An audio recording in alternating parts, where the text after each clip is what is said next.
పుట్టాడు పుట్టాడు రో రారాజు మెస్సయ్య పుట్టాడు రో మన కోసం పుట్టాడు పుట్టాడు రో రారాజు మెస్సయ్య పుట్టాడు రో మన కోసం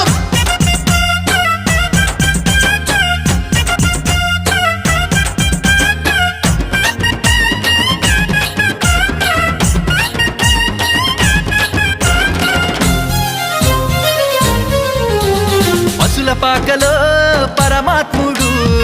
చల్లని చూపులోడు సక్కనోడు ఆకాశమంతా మనసున్నోడు నీ వెట్టి వాడవైనా నెట్టివేయడు